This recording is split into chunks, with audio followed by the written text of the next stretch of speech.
shift our focus to Ethiopia now, where debt restructuring talks with international bondholders have now hit a deadlock, and that's due to disagreements over terms.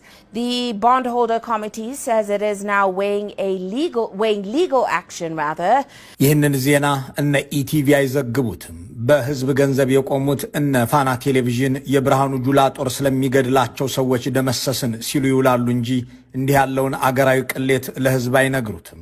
በርግጥ ኢትዮጵያ ልትከሰስ ስለመሆኑም ሆነ ብድርን መክፈል የማትችል ብጣሻም የማትታመን ድሃ ሆነች የሚለው አሸማቃቂ ዘገባ በዓለም አቀፍ መገናኛ ብዙሃን ርዕስ ላይ ታትሞ ከቀረበ 3 ዓመት ሊደፍን ነው።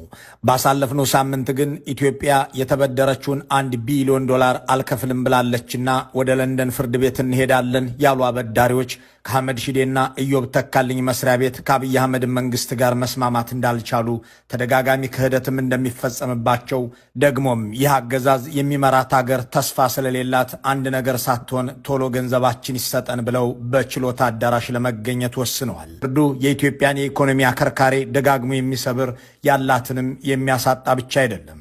የኢትዮጵያን አየር መንገድና መርከቦች በየአገሩ እንዲታገቱ እንዲዋረዱ የሚያደርግም ነው። በአገር ውስጥ ጸጥታ ለማስከበርና ሰላም ለማስፈን ችሎታ የሌለው መንግስት ዜጎች እንዲታገቱ ሲያደርግ ይታወቃል። ምናልባት በቅርቡ ደግሞ የኢትዮጵያን አየር መንገድና የኢትዮጵያን መርከቦች በየባህሩና በየኤርፖርቱ እንዲታገቱ ሊያደርጋቸው ይችላል።